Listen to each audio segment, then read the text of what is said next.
Welcome to e-learning platform of Delhi IAS Academy. Dear aspirant, after prelims examination जब आप mains की तैयारी करना स्टार्ट करते हैं तो हमारे पास बहुत लिमिटेड टाइम रहता है और इस लिमिटेड टाइम में हमको कुछ इस तरीके से तैयारी को अपनी स्टार्ट करनी चाहिए जिससे उस सब समय सीमा के तहत हम क्या सारी चीज़ों को पूरी तरीके से कंप्लीट कर सकें। तो अभी जो विषय है जो मैं आपका विषय लेने जाने वाला हूँ, जिसमें हम देखेंगे कि पेपर 4 जो आपका रहता है, जिसमें पार्ट 1 जो रहता है वो आपका साइंस का रहता है। साइंस में जनरली अब 3 भाग रहते हैं आपके, फिजिक्स, केमिस्ट्री और बायोलॉजी। पार्ट 1 है, मतलब कि ये आपका 75 मार्क्स कैरी करेगा, जिसमें फिजिक्स का अगर हम वेटेज देखें तो लगभग हम मान सकते हैं कि ये लगभग 25 मार्क्स का रहेगा। उसी तरीके से केमिस्ट्री 25 मार्क्स और बायो के 25 मार्क्स का एक वेटेज रहता है। हम देखेंगे कि पेपर में कभी किसी टॉपिक का, मतलब जैसे अगर फिजिक्स टॉपिक का है तो हो सकता है कुछ नंबर थोड़ी ज़्यादा के आ जाएँ, कभी केमिस्ट्री में पूछ सकता है और कभी बायो में पूछ सकता है। लेकिन आप देखते हैं तो सबसे पहले जब भी हम तैयारी स्टार्ट करते हैं तो हमें सिलेबस के साथ जाना चाहिए। सबसे पहले सिलेबस को देखना चाहिए। जिस प्रकार से प्रारंभिक परीक्षा प्रीलिम्स में आप देखते हैं कि जो सिलेबस में दिया हुआ है वो शब्द इस्तेमाल किया है साइंस एंड टेक्नोलॉजी का।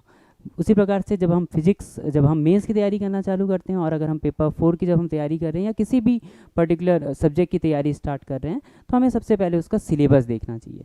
सिलेबस के साथ साथ हमको प्रीवियस ईयर क्वेश्चन पेपर देखना चाहिए कि पूर्व में जो प्रश्न आए हुए हैं वो किस प्रकार के आए हुए हैं, और साथ ही साथ फिर हम इस वीडियो में हम देखेंगे कि किस प्रकार से कुछ ऐसे मॉडल क्वेश्चंस के किस प्रकार से हम उसको आंसर हमको लिखना चाहिए। ये 3 चीज़ पर रहेगा। तो सबसे पहले अगर हम सिलेबस देखें तो सिलेबस में आपका फिजिक्स में 2 टॉपिक दिया हुआ है। पहला टॉपिक दिया हुआ है लाइट और दूसरा टॉपिक दिया हुआ है इलेक्ट्रिसिटी। तो लाइट मीन्स प्रकाश। लाइट में क्या क्या चीज़ें दिया हुआ है तो इसे हम देख लेते हैं। सबसे पहले तो ये दिया हुआ है आपका नेचर ऑफ लाइट, प्रकाश की प्रकृति, रिफ्लेक्शन ऑफ लाइट, प्रकाश का परावर्तन, फिर उसके बाद लॉ ऑफ रिफ्लेक्शन, परावर्तन के नियम। अब ये जो परावर्तन हो रहा है तो ये समतल या वक्र सतह, किस सतह से परावर्तन हो रहा है, किस जगह से ये रिफ्लेक्शन हो रहा है, उसके अकॉर्डिंगली आगे का टॉपिक दिया हुआ है reflection from plane and curved surfaces. साथ ही साथ आगे देखेंगे तो अब आप पाएंगे कि कुछ अगर इनके द्वारा जब कोई ऑब्जेक्ट रहता है, वस्तु रहता है, तो उसकी जो इमेज बनती है इन दर्पण के कारण, इन मिरर के कारण, तो image form by plane, convex and concave mirror. उसी के साथ साथ हम देखेंगे कि relation between focal length and radius of curvature. तो आपको फोकस दूरी और वक्रता त्रिज्या में संबंध दिया हुआ है आपके सिलेबस में। उसके साथ साथ आगे दिया हुआ है electrical discharges in gases, energy in the sun, causes of origin. तो सूर्य में ऊर्जा उत्पत्ति के कारण और आपका जो गैसों में विद्युत विसर्जन किस प्रकार से होता है, ये आपका टॉपिक दिया हुआ है आपके मेंस के पहले फिजिक्स के पहले भाग में। पहला भाग मतलब कि जिसमें आपको लाइट के बारे में पूछा है। अगला जो पूछता है या अगला जो सिलेबस में दिया हुआ है वो देता है आपका इलेक्ट्रिसिटी एंड इट्स इफेक्ट, विद्युत और इसके प्रभाव को। तो विद्युत और इसके प्रभाव में क्या क्या हमें देखना रहेगा, तो विद्युत तीव्रता की बात करते हैं, विभव विभवांतर की बात करते हैं, विद्युत धारा की बात करते हैं, ओम का नियम, ओम्स लॉ हो जाता है, प्रतिरोध भी एक विद्युत जो धारा है जो विद्युत परिपथ में, इलेक्ट्रिकल सर्किट में जब वो फ्लो होता है तो उस फ्लो होने के साथ साथ कुछ रेजिस्टेंस, जो प्रतिरोध क्या होता है आपके उस सर्किट में अवेलेबल रहता है, प्रेजेंट रहता है। तो उसके अकॉर्डिंगली आपके जो धारा का मान है और जो विभवांतर है वो भी क्या होते हैं आपके, उनके बीच में कुछ संबंध है। वो सारे संबंध किस नाम से जाने जाते हैं, वो कहलाता है आपका ओम का नियम, ओम्स लॉ। तो प्रतिरोध हो गया, विशिष्ट प्रतिरोध, स्पेसिफिक रेजिस्टेंस, प्रभावित करने वाले कारक, प्रतिरोधों का संयोजन एवं इसके आंकिक प्रश्न। तो अब यहाँ पर ये चीज़ ध्यान देने वाली चीज़ है कि ये अब लाइट के बाद जब हम इलेक्ट्रिसिटी देख रहे हैं तो इलेक्ट्रिसिटी में जो एक टॉपिक दिया हुआ है that is combination of resistance and its numerical, combination of resistance as well as its numerical problem. तो जो फिजिक्स सब्जेक्ट्स में आपको सॉल्व करने के लिए न्यूमेरिकल्स आएंगे तो वो किस टॉपिक से आने वाले हैं, तो वो आपके रेजिस्टेंस के कॉम्बिनेशन से रिलेटेड टॉपिक में आप देखेंगे। साथ ही साथ आप देखेंगे आगे जो आपको सिलेबस में दिया हुआ है वो हो जा रहा है आपका thermal effect of electric current, जो ये आपका विद्युत धारा का ऊष्मीय प्रभाव। उसके बाद दिया हुआ है उसकी उपयोगिता क्या है, साथ ही साथ आप देखेंगे फिर से कि यहाँ पर फिर से दिया हुआ है कैलकुलेशन न्यूमेरिकल, कि अब यहाँ पर फिर से आपको क्या करना है, कुछ गणना करना है, कुछ आंकिक जो प्रश्न है वो फिर से आप कहाँ पर से देखने को मिलेंगे, तो आपको power and electrical energy expenditure, तो जो शक्ति एवं विद्युत ऊर्जा का जो हम व्यय कर रहे हैं उस पर आधारित आपको क्या देखने को मिलेंगे, कुछ न्यूमेरिकल्स देखने को मिलेंगे।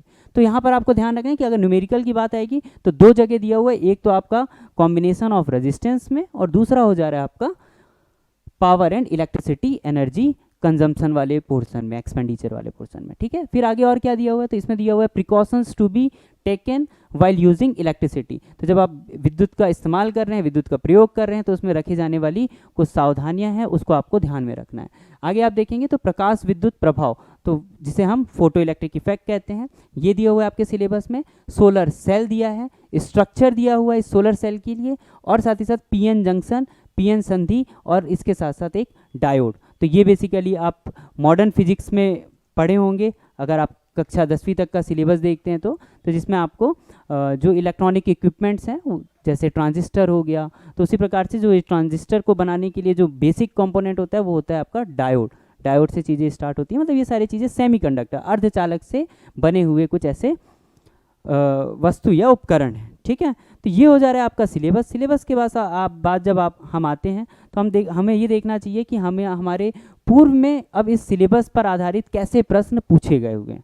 तो जो प्रीवियस ईयर क्वेश्चन पेपर को अगर हम उठाते हैं, जो लेटेस्ट आपका जो पिछले वर्ष हुआ है आपका छत्तीसगढ़ लोक सेवा आयोग द्वारा वर्ष 2023 में, जिसे हम CGPSC 2022 का जो पेपर है उसमें आप देखेंगे तो अब आप पाएंगे कि जो पेपर है वो किस तरीके से रहता है। तो पेपर आगे 5 पार्टों में रहता है, 5 खंड रहते हैं, 5 सेक्शन रहते हैं, और हर एक जो जैसे हम पढ़ रहे हैं कि पेपर जो 4 है जिसका पार्ट 1 जो साइंस है, तो उस साइंस में जनरली अभी मैं जो लेकर के आया हूँ कि आपको फिजिक्स से कैसे क्वेश्चंस आए हुए हैं।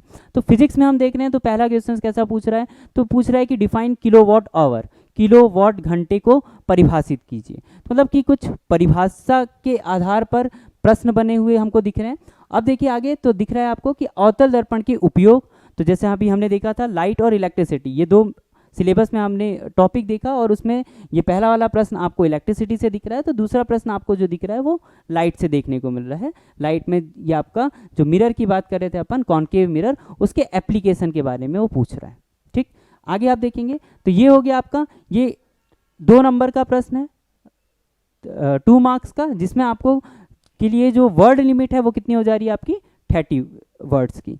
इसके बाद आप देखेंगे तो अगला जो हो जा रहा है आपका इसका सेक्शन 2 में, पेपर में जो सेक्शन 2 होता है जिसमें 60 वर्ड लिमिट रहती है, और जिसमें वो कितना अंक कैरी करता है, तो वो हो जा रहा है आपका मार्क्स हो जाता है वो 4 मार्क्स। तो 4 मार्क्स में आपको 60 वर्ड लिमिट में आपको अपने आंसर को प्रस्तुत करना रहता है। इसमें आप देखेंगे तो इसमें आप फिजिक्स से किस प्रकार से प्रश्न पूछे गए हैं, तो देखिए इसमें ये पूछा गया है कि प्रतिरोधों के संयोजन के नियमों का उपयोग कर चित्र में, ये जो चित्र दिया हुआ है आपको, उसमें ए और बी, ये जो 2 एंड है, जो सिरे हैं, इनके बीच समतुल्य प्रतिरोध की गणना करनी है आपको। तो जैसे हमने सिलेबस में देखा कि गणना करने के लिए आंकिक प्रश्न 2 जगह दिया हुआ है। एक जगह आपका ये संयोजन के बारे में पूछा हुआ, प्रतिरोधों का संयोजन पर आधारित प्रश्न था, तो देखिए प्रश्न आपको आता हुआ दिख रहा है। उसी प्रकार से एक जगह प्रश्न था कि जहाँ पर हम विद्युत ऊर्जा का खपत करते हैं उसकी गणना करने के लिए, तो वो एक आंकिक प्रश्न बनता है। तो ठीक है, अभी जो जो 2022 में जो प्रश्न पूछा गया हुआ है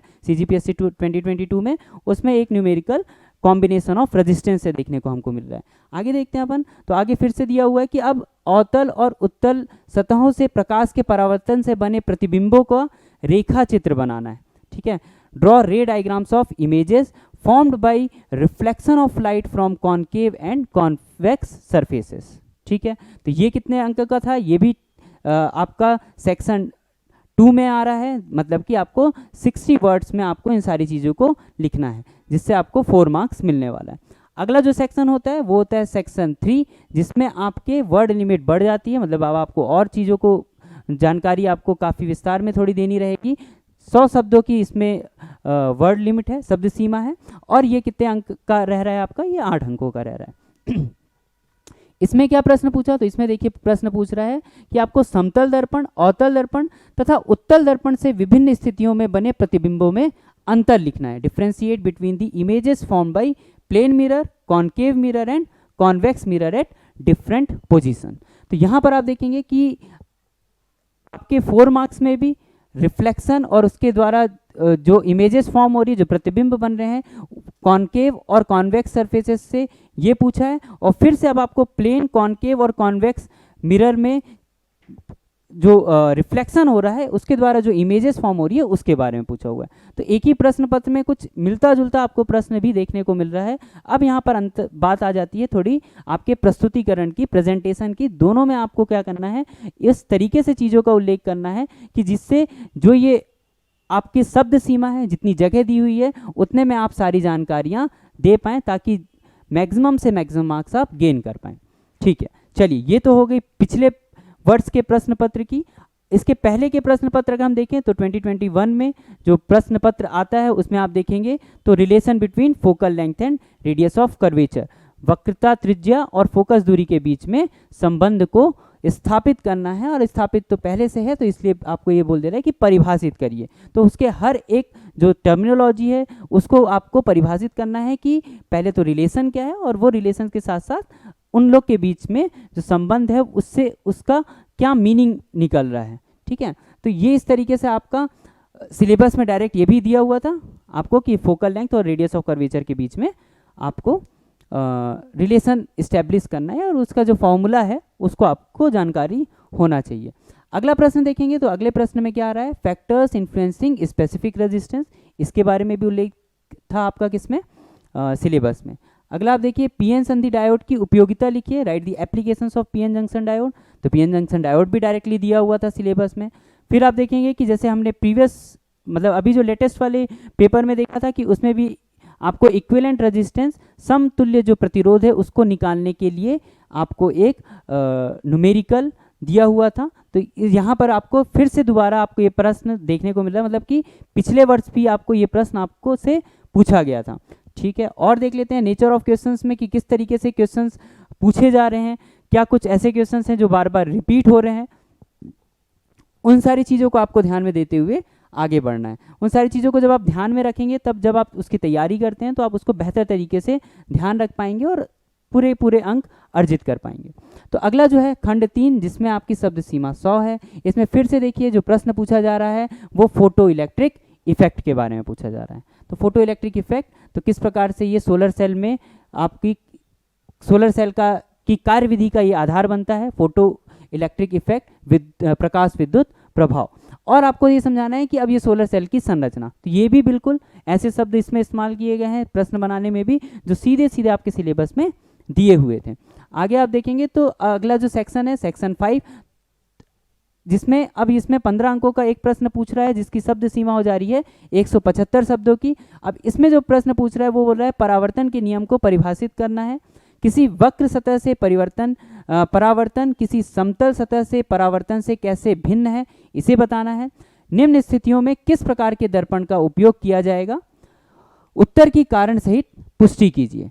define the law of reflection, how reflection from curve surface is different from reflection from the plane surface, which type of mirror will be used in the following situation. तो सिचुएशन क्या क्या दी हुई है कि भाई आपको अपना जो आंसर है उसको उसके सपोर्ट के लिए कुछ रीजन सहित बताना है कि सौर भट्टी, सोलर फर्नेस के लिए, या किसी वाहन में आपको पीछे देखना है, आप किसी वाहन में हैं और अगर आपको अपने रियर व्यू देखना है तो उसके लिए जो आप मिरर यूज़ कर रहे हैं तो वो किस टाइप का मिरर है ना, और किस तरीके से वो ये काम करता है, मतलब कि किस तरीके से वो एक किसी ऑब्जेक्ट की, किसी वस्तु की प्रतिबिंब बना रहा है, इमेजेस फॉर्म कर रहा है। तीसरा पूछ दे रहा है किसी कार का हेडलाइट। तो यहाँ पर वापस से हम देखें कि ये जो आपके सिलेबस में दिया हुआ था लाइट, प्रकाश से में ही दिया हुआ है आपके सारी चीज़ों का कि आपको जो मिरर है, तो जो दर्पण है उसकी जानकारी होनी है, और उसकी जानकारी से जो प्रश्न पूछे जा रहे हैं तो सीधे सीधे तौर पे आपको सीधे प्रश्न देखने को मिल रहे हैं इस फिजिक्स में। अगला आप देखेंगे अगर हम 2020 के क्वेश्चन पेपर को उठाते हैं तो यहाँ पर भी देखेंगे कि आप कॉनकेव मिरर, तो इसके एप्लीकेशन के बारे में बात कर रहा है। इलेक्ट्रिक डिस्चार्ज इन गैसेस की बात कर रहा है कि किस प्रकार से गैसों में विद्युत विसर्जन की होता है, उसको आपको, अब क्योंकि ये 2 अंकों का है, सिर्फ 30 शब्दों में आपको बताना है, तो उसकी जो व्याख्या रहेगी वो बहुत short and to the point होनी चाहिए, ताकि आप उसी समय पे मतलब कि कम समय पे सारी जानकारी देते हुए आप पूरे अंकों को प्राप्त कर सकें। फिर आगे देखेंगे तो एक प्रश्न क्या पूछा है, तो इलेक्ट्रिक एनर्जी और इलेक्ट्रिक पावर, तो विद्युत ऊर्जा और विद्युत शक्ति को आपको परिभाषित करना है। तो परिभाषा, व्याख्या और उपयोग, ऐसे कुछ शब्दावलियां हैं, ऐसे कुछ टर्म्स हैं जो क्वेश्चंस फ्रेम कर रहे हैं। आगे देखिए, अगर आप 60 शब्दों की शब्द सीमा हो जा रही है जिसका अंक 4 रहता है, उसमें फिर से आप देखेंगे कि एक सर्किट बनाया हुआ है, एक इलेक्ट्रिकल सर्किट, विद्युत परिपथ, और इस परिपथ में जो आपका प्रतिरोध होता है, जो आपका रेजिस्टेंस होता है, वो किस अलग अलग तरीके से ये संयोजित है। अब ये इनकी संयोजना को हमको समझते हुए हमको इस पूरी जो सर्किट है उसका एक इक्विवेलेंट रेजिस्टेंस बताना है कि ए और जो बी, जो दो एंड दिख रहा है आपको, जो सिरे दिख रहे हैं, इनके बीच में जो समतुल्य जो प्रतिरोध है वो कितना है।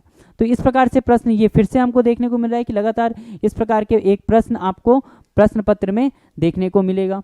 आप देखेंगे अगला क्वेश्चन पेपर में, जैसे सेक्शन 3 जो 100 वर्ड लिमिट रहती है, उसमें फिर से आप क्या पूछ रहा है, तो यहाँ पर फिर से ये फोटो इलेक्ट्रिक इफेक्ट के बारे में पूछ रहा है। फोटो इलेक्ट्रिक इफेक्ट के साथ साथ अब इसकी जिस प्रकार से जो फोटो इलेक्ट्रिक इफेक्ट वर्क करता है, तो जो इंटेंसिटी ऑफ लाइट है, जो आपकी प्रकाश की तीव्रता है, उसका प्रभाव कैसे धारा पर पड़ता है, कि मतलब कि अगर प्रकाश की तीव्रता बढ़ रही है तो धारा का प्रवाह बढ़ रहा है कि कम हो रहा है। इस प्रकार से चीज़ों को आपको यहाँ पर बताना है, एक्सप्लेन करना है, व्याख्या करनी है। फिर अगला आप खंड देखेंगे सेक्शन 5 जो 175 शब्द सीमा रहती है, जिसकी जो 15 अंकों का रहता है। तो इसमें आपको एक सोलर सेल से के बारे में पूछना चाहा है। तो सबसे पहले तो पूछा कि सोलर सेल क्या होता है। तो हम सोलर सेल इन जनरली इस्तेमाल भी करते हैं। तो सोलर सेल को आप देखेंगे कि ये जनरली सोलर सेल जो है वो प्रकाश विद्युत प्रभाव पर कार्य करता है, मतलब जिस सिद्धांत पे कार्य करता है उसे हम फोटो इलेक्ट्रिक इफेक्ट कहते हैं। तो अब उसके साथ साथ अब ये किस प्रकार की इसकी संरचना है, कि किस प्रकार से इसका आपको संरचना कंस्ट्रक्शन बताना है, और उसके साथ साथ उसकी कार्यविधि वर्किंग। ठीक है, पीएन जंक्शन, सोलर सेल, और आपको ये भी बताना है कि जब हम ये सोलर सेल का निर्माण करते हैं तो इसके लिए जो सामग्री का हम इस्तेमाल कर रहे हैं, जो हम प्रयुक्त कर रहे हैं जो सामग्री, उसके नाम बताना है।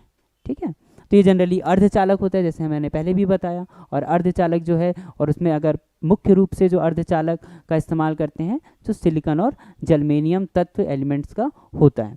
What are the uses of uses of solar cell, तो इस सोलर सेल का उपयोग भी हमसे पूछा गया है। ठीक है, तो चलिए ये हो गए विगत 3 वर्षों के। एक वर्ष का और देख लेते हैं। 2019 में क्या पूछा, तो ओम्स लॉ के बारे में पूछा है। सोलर सेल का भी यहाँ पर एप्लीकेशन पूछ दिया है 2 अंकों में, जबकि आपने देखा कि यहाँ पर सोलर सेल का यूज़ या एप्लीकेशन 15 अंकों में बड़े प्रश्न में पूछा था, और यहाँ पर क्या हो जा रहा है, उस चीज़ को 2 अंकों में पूछा था पहले। ठीक है, और क्या दिया है, तो अब आपको बताना है कि रेजिस्टेंस और स्पेसिफिक रेजिस्टेंस के बीच में अंतर बता दीजिए। साथ ही साथ कि सूर्य में जो ऊर्जा की उत्पत्ति जो होती है उसकी व्याख्या करना है, कि किस प्रकार से चीज़ें वहाँ पर हो रही हैं जिससे हमको प्रकाश और ऊष्मा ऊर्जा सूर्य से प्राप्त हो रही है। अगला देखेंगे तो 2018 में कैसे प्रश्न पूछे गए, तो कुछ बेसिक प्रॉपर्टीज़ पूछी गई है लाइट की, कि आपको प्रकाश के मूल गुण के बारे में बताना है, प्रकाश के परावर्तन के बारे में बताना है, प्रतिरोधियों के संयोजन के नियम लिखना है, तथा समतुल्य प्रतिरोध है उसका सूत्र ज्ञात करना है। तो इस प्रकार से आप पहले प्रश्न देख लीजिए, उसके बाद में कुछ आपको मॉडल क्वेश्चंस और उसके कुछ मॉडल आंसर्स की किस प्रकार से हमको अपने उत्तर को प्रस्तुत करना है ये हम देखेंगे। तो खंड 2 में जिसकी शब्द सीमा 60 रहती है, इसमें इलेक्ट्रिक फील्ड विद्युत क्षेत्र के बारे में पूछते हुए उसकी इकाई, क्योंकि भौतिक राशियों की इकाई महत्वपूर्ण होती है, तो ये इसमें इकाई के बारे में पूछा गया है। साथ ही साथ एक छोटा सा फिर से इसमें भी न्यूमेरिकल पूछा हुआ है। अब आगे देखेंगे तो अब अगला जो पूछा हुआ है 100 शब्द सीमा में खंड 3 में, जिसका अंक कितना रहता है आपके 8 मार्क्स के। इसमें क्या पूछा है, तो आपको पूछा है कि अर्धचालक क्या है, व्हाट इज सेमीकंडक्टर। ठीक, जो कि आपका इसका कंस्ट्रक्शन कि किस तरीके से इसकी संरचना है और इसकी कार्यविधियाँ। ठीक, यहाँ पर ये होने के बाद अगला जो बड़ा प्रश्न है जो 2018 CGPSC में पूछा हुआ है, तो वो पूछ रहा है आपको प्रकाश विद्युत प्रभाव के बारे में। ठीक, उसके बारे में, उसके उपयोग के बारे में, इस प्रकार से। चलिए अब इन सारे प्रश्न और प्रश्न जो पूर्व में आए हुए प्रश्न हैं उसके साथ साथ जैसे हमने सिलेबस देखा, अब इन दोनों का जब हम आगे अब तैयारी अपनी शुरुआत करते हैं, तब आप देखेंगे कि अब हमको किस प्रकार से उत्तर को लिखना है। तो यहाँ पर मैं जो आपको कुछ मॉडल आंसर दिखा रहा हूँ, अब यहाँ पर मैं ऐसे प्रश्नों को व्याख्या कर रहा हूँ जो प्रायः तौर पे कई बार हमको देखने को मिल रहे हैं। साथ ही साथ किसी में आप देखें कि किसी में शब्द सीमा 30 शब्दों की रहती है अगर वो 2 अंकों का है, 60 शब्द सीमा रहती है अगर 4 अंकों का है। तो यहाँ पर मैं आपको एक रूपरेखा तैयार करते हुए दिखा रहा हूँ कि किस प्रकार से हम क्या क्या एक प्रश्न में हम उत्तर को लाइट के लिए वाहनों के लैंप द्वारा अवतल दर्पण का उपयोग करके अभिसरण प्रकाश किरणें प्राप्त करने के लिए किया जा सकता है। ठीक है, साथ ही साथ आप देखेंगे कि अब ये जो कॉन्केव मिरर है इसका यूज़ कहाँ पर करते हैं, तो आप इस कॉन्केव मिरर को सेविंग, जब हम सेविंग करते हैं तो सेविंग करते समय ताकि हमको जो हमारी बियर्ड है, दाढ़ी है, वो बड़ी दिखे। ठीक है, किसी चीज़ को और बड़ा देखने के लिए जनरली हम जो इस्तेमाल कर रहे हैं वो क्या कर रहे हैं अपन, कॉन्केव मिरर का। तो चेहरे की बड़ी छवि देखने के लिए अवतल दर्पण का उपयोग सेविंग दर्पण के रूप में किया जाता है। और इसके अनुपयोग में देखें तो डेंटिस्ट जो दंत चिकित्सक हैं रोगी के दांतों की बढ़ी हुई छवियों को देखने के लिए अवतल दर्पण का उपयोग करते हैं। Dentist use concave mirrors to view enlarged images of the patient teeth. ठीक, अगला आप देखेंगे तो इसका और कहाँ पर इस्तेमाल होता है, तो बड़ी मात्रा में संकेंद्रित ऊष्मा उत्पन्न करने के लिए सूर्य की किरणों को सौर भट्टी में प्रतिबिंबित करने के लिए बड़े अवतल दर्पणों का उपयोग किया जाता है। तो ये जो आपका कॉन्केव मिरर है, ये जो सनलाइट आ रही है, सन रेज आ रही है, उसको रिफ्लेक्ट करके हमको सोलर फर्नेस बनाने के लिए भी हम जो दर्पण का इस्तेमाल करते हैं, जो मिरर का यूज़ करते हैं, it is concave mirror. Right, तो ये हो गया एक प्रश्न जिसमें कॉन्केव मिरर के उपयोग के बारे में पूछा। उसी प्रकार से देखिए, जैसे हम देख रहे थे कि जो विद्युत आपका सिलेबस में जो दिया है, अगर विद्युत इलेक्ट्रिसिटी से अगर कुछ क्वेश्चंस पूछता है तो उसमें से कई बार हमने क्वेश्चंस देखा कि सर्किट बना हुआ है और सर्किट को सॉल्व करके आपको बताना है कि इक्विवेलेंट रेजिस्टेंस क्या है। तो ये जो आपका अगला जो प्रश्न है ये बता रहा है आपको कि सीरीज कॉम्बिनेशन ऑफ रजिस्टर। ठीक है, तो जो आपका प्रतिरोधों के श्रेणी संयोजन को आपको समझाना है। ठीक, तो जब जो रजिस्टर है, जो प्रतिरोध जो आपके प्रतिरोध है ना, इनका संयोजन 2 प्रकार से हो सकता है। एक तो आपको दिख रहा है प्रश्न में ही, जो जिसे हम श्रेणी संयोजन कहते हैं, सीरीज कॉम्बिनेशन, और दूसरा होता है पैरेलल कॉम्बिनेशन। आपका दूसरा हो जा रहा है, पहला हो जा रहा है आपका श्रेणी संयोजन सीरीज कॉम्बिनेशन, और दूसरा हो जा रहा है आपका पैरेलल कॉम्बिनेशन समानांतर संयोजन। तो श्रेणी संयोजन के बारे में पूछा है यहाँ पर। तो श्रेणी संयोजन के बारे में अगर पूछता है तो देखिए, पहले तो ये कि श्रेणी संयोजन करने से क्या होता होगा, क्या प्रभाव होता होगा। तो जब अपन श्रेणी संयोजन में किसी प्रतिरोधक को लगाते हैं तो हम पाएंगे कि उसमें जो प्रतिरोधक की जो समतुल्य प्रतिरोध है वो हमको बढ़ता हुआ दिखेगा। ठीक, तो यहाँ पर दिख रहा है कि टू मैनेज द, पहले तो flow of current, electric current in an electric circuit, resistors are placed in a circuit. तो ये बातें तो बेसिक हो गई कि जब विद्युत परिपथ में विद्युत धारा के प्रवाह को प्रबंधित करने के लिए परिपथ में प्रतिरोधक लगाए जाते हैं। 2 प्रकार से लगाए जा रहे हैं। ठीक है, श्रेणी और समानांतर। श्रेणी संयोजन जो है इसमें क्या हो रहा है, तो श्रृंखला संयोजन या श्रेणी संयोजन में क्या हो रहा है कि जब 2 या 2 से अधिक प्रतिरोधक एक दूसरे से सिरे से जुड़े होते हैं तो उन्हें श्रृंखला में जुड़ा हुआ कहा जाता है। ठीक है, when 2 or more resistors are connected end to end to each other then they are said to be connected in series। तो अब ये कैसा होता है, तो इसमें अगर हम देखें तो यहाँ पर अगर आप कभी, जैसे अभी हम प्रश्न पत्रों में सर्किट देख रहे थे, तो इस प्रकार से अगर मान लेते हैं ये एक रेजिस्टेंस है हमारा, उसी प्रकार से ये दूसरा रेजिस्टेंस है, तो इसको मैं R1, इसको R2, इसी प्रकार से अगर 2 से अधिक है मान लेते हैं, चलिए तीसरा रेजिस्टेंस R3। तो अब अगर आप देखेंगे इसका ये एक जो सिरा है और ये दूसरा हमारा रेजिस्टेंस था और ये तीसरा हमारा रेजिस्टेंस है, ये तीनों कैसे जुड़े हुए हैं, एंड टू एंड, एक सिरे से सिरा, इनका मतलब कि ये जो एक रजिस्टर है इसका जो एक सिरा है ये दूसरे रजिस्टर के सिरे से जुड़ा हुआ है। तो इस प्रकार से जब प्रतिरोधक को हम संयोजित करते हैं तो ये आपका श्रेणी संयोजन या सीरीज कॉम्बिनेशन कहलाता है। अब ये कोई सी भी सर्किट है तो इसके लिए क्या होगा, एक विभवांतर होगा, और जब विभवांतर है और प्रतिरोधक है, मतलब आपका ये वोल्टेज है, वोल्टेज डिफरेंस है, रेजिस्टेंस है, तो यहाँ पर एक करंट फ्लो होगा जिसे हम आई के नाम से बोल सकते हैं, विद्युत धारा। तो अब यहाँ पर हम जब भी अब हमें हमारा प्रश्न क्या था, हमारा प्रश्न है कि हमको बताना है कि ये श्रेणी संयोजन किस प्रकार से कार्य करता है। ठीक है, तो अब यहाँ पर हमने क्या मान लिया कि यहाँ पर हमने एक वोल्टेज जो अप्लाई किया है जिसे हम V बोलते हैं। ठीक है, तो विभवांतर क्या ले लिया है, माना कि V विभवांतर है जो I आपका क्या कर रहा है, करंट आपका विद्युत धारा को बना रहा है। और यहाँ पर आपके श्रेणी संयोजन में हमने 3 रेजिस्टेंस 3 प्रतिरोधक को ले लिया है, R1 R2 और R3 को। कुछ इस प्रकार से अगर जैसे सर्किट रहती है तो यहाँ पर से जैसे जब ये करंट जो फ्लो हो रहा है आपका, ठीक है, तो अब इसके कारण क्या हो रहा है कि कुछ वोल्टेज ड्रॉप कहाँ पर हो रहा है आपका, विभवांतर कहाँ पर आ जा रहा है आपका, पहले रेजिस्टेंस में, जिसे हम मान लेते हैं कि उससे हम उसका नाम दे दिए हैं V1। दूसरे रेजिस्टेंस में जो वोल्टेज ड्रॉप हो रहा है उससे हमने नाम दे दिया V2, और तीसरे जो रेजिस्टेंस है उसमें हमने जो वोल्टेज ड्रॉप दे दिया वो क्या ले लिया है, V3। और ये जो V है आपका, अगर हमको पता करना है कि टोटल हमारा पोटेंशियल कितना है, तो वो क्या हो जाएगा, इन तीनों का योग, sum of all these individual potential differences, ये हो जाएगा आपका टोटल पोटेंशियल। तो ये आपका टोटल पोटेंशियल हो जा रहा है V1 plus V2 plus V3।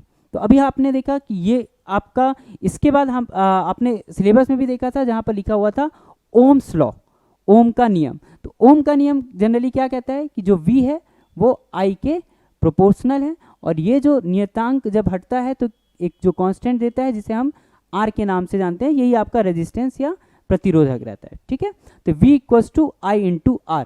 तो अब अगर ये जो करंट है सीरीज में जब कॉम्बिनेशन हो रहा है रेजिस्टेंस का, तो जो करंट है वो तीनों में क्या होता है, समान रूप से आगे बढ़ता है, समान रूप से इसमें वितरित रहता है। तो यहाँ पर भी I करंट फ्लो होगा R1 में, आगे जब ये I करंट आगे बढ़ेगा सर्किट में तो R2 के अक्रॉस भी जो करंट फ्लो होगा वो भी क्या होगा आपका I ही रहेगा, और R3 में भी जो रेजिस्टेंस है वो भी क्या रहेगा आपका I ही रहेगा। तो अब ओम के नियम के अनुसार यहाँ पर आपका ये जो वोल्टेज है V1 जिसका हमने नाम लिया, ये कितना हो जाएगा I, क्योंकि इसमें करंट कितना जा रहा है आपका I, और इसका रेजिस्टेंस कितना है R1। उसी प्रकार से V2 कितना हो जाएगा I इंटू R2, और V3 कितना हो जाएगा I इंटू R3। तो यहाँ पर हमने V1 equals to I into R1 रखा, V2 equals to I into R2 हो गया, और V3 हो गया I इंटू R3। ये जो संबंध है या रिलेशन है वोल्टेज और करंट का, ये कहाँ से आ रहा है, तो ये आ रहा है आपके ओम्स लॉ से। ठीक है, इसके बाद आप देखेंगे तो ये जैसा हमने देखा है या हम जानते हैं कि जो V होता है, जो पोटेंशियल विभवांतर होता है, ये इसका कुल योग होता है। ठीक है, तो किसका किसका हो जा रहा है आपका V1 V2 और V3 का। तो यहाँ पर आपका आ जा रहा है V1 में आपका IR1, V2 में IR2 और V3 में IR3। इसमें जब हम तीनों में I कॉमन लेते हैं तो क्या आ जा रहा है R1 R2 और R3। ठीक है, अब इसी के साथ साथ मान लेते हैं कि जो टोटल रेजिस्टेंस था, समतुल्य जो इसमें प्रतिरोधक था, इसमें आपके जो सर्किट में वो क्या हो गया आपका R हो गया, तो R हो जाता है। तो यहाँ पर आप देखेंगे कि अगर ये R हो जा रहा है तो अब आपका टोटल जो वोल्टेज है वो क्या हो जाएगा, total current into total resistance, कुल विद्युत धारा का जो भी मान है वो किससे गुणा हो रहा है आपका कुल आपके प्रतिरोध से। ठीक है, तो ये हो गया V equals to I R. तो यहाँ पर आपको ने इक्वेशन में V की जगह आई आर रख दिया, और ये जो आपका इक्वेशन का जो राइट हैंड साइड था, जो आपका दाहिना जो भाग में जो जो चीज़ें दी हुई थी, तो वो I जिसमें आपने कॉमन लिया R1 R2 और R3। ठीक है, अब आप इस इक्वेशन को देखेंगे तो इसमें I क्या हो जा रहा है आपका कॉमन हो जा रहा है, और कॉमन के साथ साथ दोनों तरफ से क्या हो जा रहा है कैंसिल हो जा रहा है। तो अब आपको क्या मिल रहा है finally R equals to R1 plus R2 plus R3। ठीक है, अब ये इससे क्या निष्कर्ष निकल रहा है, तो इससे यह निष्कर्ष निकाला जा सकता है या ये निष्कर्ष निकलता है कि जब हम कई प्रतिरोधों को श्रृंखला में जोड़ते हैं तो जो संयोजन का परिणाम है, ठीक है, वो क्या होता है, प्रत्येक प्रतिरोधों का योग हो रहा है, total of sum of each resistance. तो total resistance is equal to sum of each resistance, right. तो ये हो जा रहा है आपका। इस प्रकार से जब आपसे प्रश्न पूछा गया तो आपको बताना है कि इससे निष्कर्ष भी क्या निकल रहा है। इस तरीके से जब आप लिखेंगे तो आपको पूरे अंक प्राप्त होंगे। ठीक है, तो प्रश्न एक बार मैं फिर से दिखा दे रहा हूँ, जिसमें आपको प्रतिरोधों के श्रेणी संयोजन को समझाने की बात की थी, जिसमें आपको सर्किट बनाना है, सर्किट के साथ साथ जो जो भी आपने माना है कि V क्या है, V1 क्या है, I क्या है, R1 क्या है, R2 क्या है, R3 क्या है, उन सारी चीज़ों को आप एक चित्र के माध्यम से भी समझाएंगे और साथ ही साथ इस प्रकार से निष्कर्ष लिखेंगे ताकि आपका जो उत्तर है वो पूरी तरीके से समझा जा सके। उसके बाद आप देखेंगे एक अगले प्रश्न को देखते हैं। तो जैसे आपको प्रश्न में पूछा गया था कि प्रश्न मतलब सिलेबस में आपको दिया हुआ है कि कुछ अंकीय गणना आपको विद्युत की खपत से भी विद्युत की खपत वाला जो टॉपिक है उससे भी पूछा जाता है। तो उसके लिए भी एक प्रश्न हम लेकर के आए हैं जिसमें आप देखेंगे कि एक घर में प्रतिदिन 40 वॉट के 4 बल्ब 4 घंटे तक चलते हैं। In a house daily 4 bulbs of 40 watts running for 4 hours. Okay, और क्या है उस घर में? तो ठीक है, 2 बल्ब जो हैं आपके 100 वॉट के हैं जो 5 घंटे तक चल रहे हैं और 80 वॉट के 2 पंखे 8 घंटे तक चलते हैं।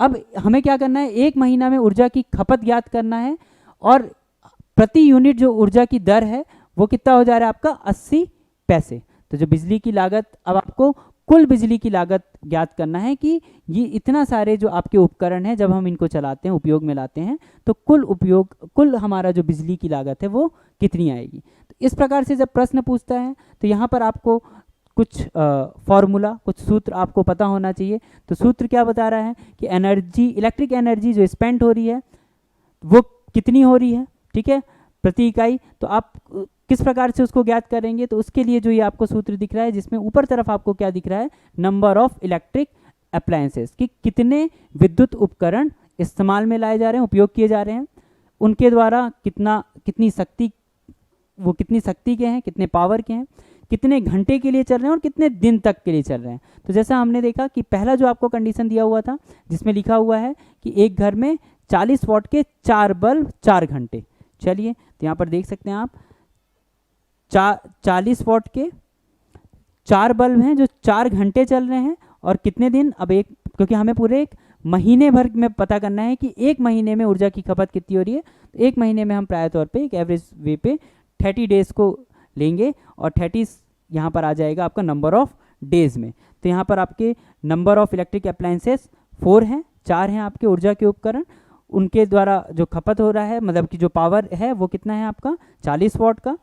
कितने घंटे के लिए हो रही है? तो प्रतिदिन 4 घंटे। और कितने दिन तक अपन महीने में, मतलब कि हमको पूरे महीने की गणना करना है ऊर्जा की खपत का, तो नंबर ऑफ डेज हमने 30 लिया। सिंपल आप मैथमेटिकल कैलकुलेशन करेंगे तो ये आ जाएगा 19.2 यूनिट। तो ये तो हो गया किसके द्वारा, 4 बल्ब के द्वारा, ठीक है, जो 40 वॉट के हैं और 4 घंटे डेली जल रहे हैं। उसी प्रकार से आगे प्रश्न में क्या दिया था, 2 बल्ब जो 100 वॉट के हैं और 5 घंटे चल रहे हैं, ठीक है। तो ये अगला ले लेते हैं,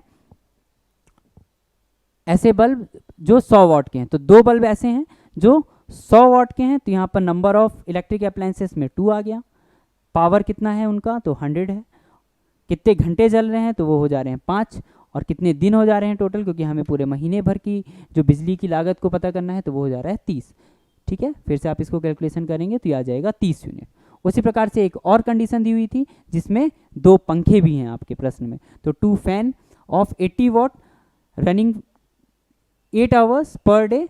अब ये कितने एनर्जी कंज्यूम कर रहे हैं, तो यहाँ पर वापस से वही फॉर्मूला एक ही यूज़ हो रहा है आपका। नंबर ऑफ इलेक्ट्रिक अप्लायंसेस हो जा रहे हैं आपके 2 पंखे, साथ ही साथ पावर कितना हो जा रहा है आपका, तो 80 वॉट के हैं ये पंखे, ठीक। कितने घंटे चल रहे हैं डेली, 8 घंटे, तो यहाँ पर 8 आ जा रहे हैं। और आपको देखना है कि ये, अब हमको ये देखना है कि नंबर ऑफ डेज कितने दिन तक के लिए हम जो ऊर्जा की खपत वो कर रहे हैं, तो वो हो जा रहा है आपका 30 दिन के लिए। वापस से आप इसको सॉल्व करेंगे, कितना आ जा रहा है आपका 38.4 यूनिट। तो इस प्रकार से आपकी एक बल्ब के द्वारा जो 40 वॉट के हैं 19.2 यूनिट खपत कर रहे हैं, जो 100 वॉट के 2 बल्ब थे वो 30 यूनिट खपत कर रहे हैं, और जो 80 वॉट के 2 फैन हैं आपके वो 38.4 38.4 किलो यूनिट आपके क्या कर रहे हैं, खपत कर रहे हैं। तो अब आपको अगर टोटल एनर्जी निकालना है तो बिल्कुल हम तीनों को जोड़ देंगे। तीनों को जोड़ने के बाद कितना आ जा रहा है, कितनी इकाई आ जा रही है, कितनी यूनिट आ जा रही है, 87.6। अब यह प्रश्न में ये भी दिया होता है कि जो प्रति इकाई है उसका दर कितना है, 80 पैसा। तो 80 पैसा है, तो अब ये जितनी भी इकाई है इसको हम जब 80 से 80 पैसा है तो ठीक है, रुपए में अगर कन्वर्ट करेंगे तो 0.8 रुपीज़ बोल सकते हैं अपन।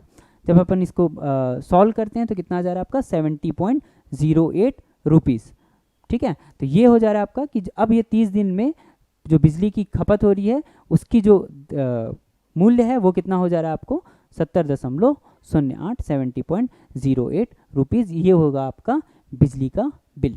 ठीक, अगर हम इतने उपकरणों का इस्तेमाल करते हैं। इसी के साथ साथ ऐसे ही प्रश्नों के में देखेंगे तो प्रश्न जैसे कॉन्केव मिरर जो आपका अवतल दर्पण है, उनके द्वारा कैसे प्रतिबिंब जो बन रहे हैं उसकी व्याख्या करना है। ऐसे प्रश्न भी आपने देखा कि प्रीवियस ईयर में पूछा गया हुआ है। तो प्रीवियस ईयर में जैसे प्रश्न पूछे गए हैं, सबसे पहले तो हमको उनको बेहतर तरीके से प्रस्तुत करने की तैयारी करके रखनी है। तो यहाँ पर भी आप जब इस प्रकार से प्रश्न आता है तो इस प्रश्न में हम क्या क्या चीज़ें करेंगे, क्योंकि आपके पास शब्द सीमा है, शब्द सीमा के साथ साथ कहने का मतलब है कि आपके पास जो जगह भी है वो लिमिटेड है। तो उस लिमिटेड जगह में ही आपको क्या करना है, सारी चीज़ें, सारी इन्फॉर्मेशन देनी होंगी, तब आप पूरे के पूरे अंक प्राप्त कर पाएंगे।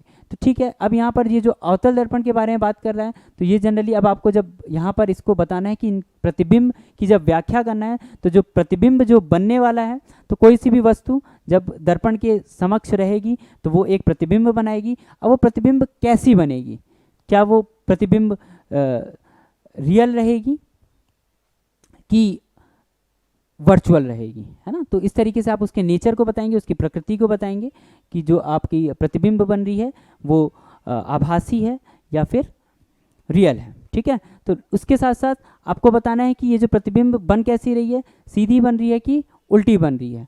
ठीक है, तो इन्वर्टेड है कि आपकी इरेक्टेड है। ठीक, अगला आपको उसमें ये बताना है कि जो भी ऑब्जेक्ट है, जो वस्तु है, उसकी जो प्रतिबिंब बन रही है उसके आकार में क्या परिवर्तन हुआ है। जब प्रतिबिंब बन रही है तो हो सकता है आकार बढ़ जाए, आकार हो सकता है कम हो जाए, तो वो भी चीज़ आपको क्या बतानी पड़ेगी, उसकी बतानी पड़ेगी कि जो भी प्रतिबिंब बनने वाली है, जो इमेज बन रही है, उसका नेचर, उसकी प्रकृति किस रूप से।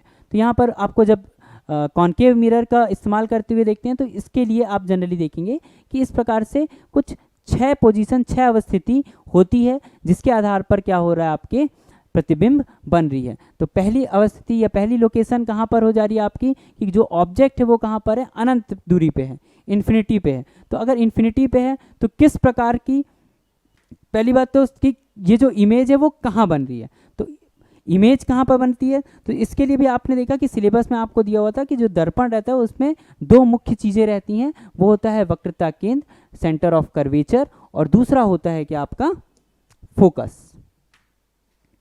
ठीक है, तो ये सेंटर हो गया, मान लेते हैं सेंटर ऑफ कर्वेचर, ये यहाँ पर आपको फोकस बिंदु दिख रही है, एफ से डिनोट किए हैं।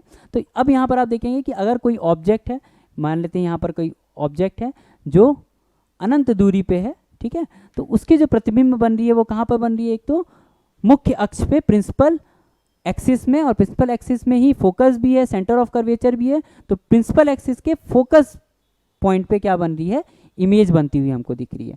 कब, जब ये जो ऑब्जेक्ट है वो कहाँ पर है, इन्फिनिटी पे है। ठीक है, तो ये इसका जो नेचर ऑफ इमेज है ये हमको बताना पड़ेगा। तो नेचर ऑफ इमेज बिल्कुल आप देखेंगे कि जिस तरफ ऑब्जेक्ट है ना, दर्पण के जिस तरफ, उसी तरफ क्या हो रही है, आपकी इमेज फॉर्म हो रही है। ठीक है, तो इसलिए इस टाइप की इमेज जब बनती है तो उसे हम क्या बोलते हैं, रियल इमेज। ठीक है, रियल इमेज के साथ साथ ये जो इमेज बन रही है ये तो एकदम पॉइंट साइज की बन रही है। ठीक है, क्योंकि जो ऑब्जेक्ट है वो काफ़ी दूर पे है, काफ़ी ज़्यादा दूरी पे है। जैसे मान लेते हैं, अगर मान लीजिए कुछ ऐसे आकार खगोलीय पिंड, जैसे आपका सूर्य हो गया, सन, तो अगर सन की इमेज अगर आप देखेंगे मिरर पे तो कैसी बनती है, एक बिंदु के आकार की। तो यहाँ पर वही बताया गया है कि एक बिंदु के आकार की है, बहुत छोटी साइज की क्या बन रही है, आपको इमेज देखने को मिल रही है। उसी प्रकार से अगली कंडीशन क्या हो सकती है कि ये जो आपका ऑब्जेक्ट था वो अब अनंत दूरी पे नहीं है, ये सेंटर ऑफ कर्वेचर से के पास में है। तो सेंटर ऑफ कर्वेचर से थोड़ी, मतलब अगर वो दूर पे है तो सेंटर ऑफ कर्वेचर के इधर पर अगर मैं देखता हूँ, और ये आपका क्या है, आपका अवतल दर्पण। अवतल दर्पण में की विशेषता ये रहती है कि इसका जो आउटर सरफेस है वो क्या होता है, आपका पॉलिश होता है। तो और जो भी आपका रिफ्लेक्शन होता है वो कहाँ से होता है, आपका इनर सरफेसेस से होता है। ठीक है, तो ये आपका कॉन्केव मिरर है, अवतल दर्पण। अगर आप देखेंगे कि उत्तल दर्पण कैसा होता है, तो उत्तल दर्पण में क्या होता है, आपका कि जो चीज़ें हैं वो आपके जो इसका अंदर वाला जो भाग है दर्पण का वो क्या होता है, आपका पॉलिश रहता है, और जितना भी रिफ्लेक्शन है वो कहाँ से होता है, आपके आउटर सरफेस से। ठीक है। अभी कहाँ पर से आपको दिख रहा है, सारी चीज़ें कहाँ पर हो रही हैं, इनर सरफेस से, इसलिए ये कैसा दर्पण है आपका, अवतल दर्पण। ठीक है, तो अवतल दर्पण में अब ये जो दूसरी कंडीशन है, तो अब यहाँ पर आप देखेंगे कि ये जो आपका ऑब्जेक्ट है, कई बार आप देखेंगे तो ऑब्जेक्ट आपको, ऑब्जेक्ट का कुछ नाम हम दे सकते हैं, जैसे इसको मान लेते हैं ए बी। अब ये यहाँ से जो किरणें आ रही हैं और उसके माध्यम से जो आपका इमेज फॉर्म हो रहा है, जो आपको दिख रहा है कहाँ पर, कि जो दो आपकी परावर्तित जो किरणें हैं, रिफ्लेक्टेड रेज है, जहाँ पर एक दूसरे को कट करती हैं, जनरली वहीं पर क्या होता है, आपका इमेज फॉर्म होता है, प्रतिबिंब बनता है। तो यहाँ पर दिख रहा होगा आपको कि ये रिफ्लेक्शन के बाद देखिए ये एक रेखा जारी है, उसी प्रकार से ये जो दूसरी रेखा है जो फोकस से होते हुए दर्पण में टकराने के बाद मुख्य अक्ष से समानांतर जा रही है, और ये जो रेखा है और ये जो दोनों रेखा है, ये दोनों कहाँ पर कटते हुए हमको दिख रही है, इस बिंदु पर। तो ये जो बिंदु है मुख्य अक्ष से, ये क्या हो जा रही है आपकी, यहीं पर आपका क्या हो रहा है, आपका इमेज का फॉर्मेशन हो रहा है, प्रतिबिंब का बन रहा है। अब ये बन कैसा रहा है, तो देखिए आपका जो ऑब्जेक्ट जो रखा है वस्तु, वो अगर इस प्रकार से मुख्य अक्ष के ऊपर था, तो अभी कैसा दिख रहा है आपको, नीचे, मतलब कि ये जो इमेज बन रही है वो कैसी बन रही है, उल्टी बन रही है, तो ये इन्वर्टेड इमेज बन रही है। हाँ, अब ये भी देख सकते हैं आप कि जिस तरफ ऑब्जेक्ट है, मतलब दर्पण के जिस तरफ आपका वस्तु दिख रहा है, उसी तरफ क्या हो रही है, आपकी इमेज बनती हुई दिख रही है। इसलिए ये कैसी इमेज बन रही है, आपकी वास्तविक इमेज, रियल इमेज बन रही है। साथ ही साथ आप देखेंगे कि अगर ऑब्जेक्ट का जो साइज था, है ना, और जो इमेज की जो साइज है, तो वो हमको छोटी हुई दिख रही है, तो ये जो आपकी इमेज है वो डिमिनिस्ड या कम आकार या छोटे आकार की बनती हुई नज़र आ रही है। अगली कंडीशन देखेंगे कि सेंटर ऑफ कर्वेचर। तो अब जब आपका जो वस्तु है वो, अब ये जो आपका वक्रता केंद्र है वहीं पर अगर है, ठीक है, तो अब अगर जब वो वहाँ रहता है तब किस प्रकार की इमेज बनेगी, तो अब आपकी यहाँ पर भी आप देखेंगे इस प्रकार से कि ये जो सेंटर जो आपका ऑब्जेक्ट है उसकी जो इमेज बनती हुई दिख रही है आपको, ये वाली, इसका भी फिर से वैसे ही नाम आप दे सकते हैं ए बी, और जो इमेज बन रही है, क्योंकि ये उल्टी बन रही है तो इसको दर्शाने का तरीका कुछ इस प्रकार से आप कर सकते हैं।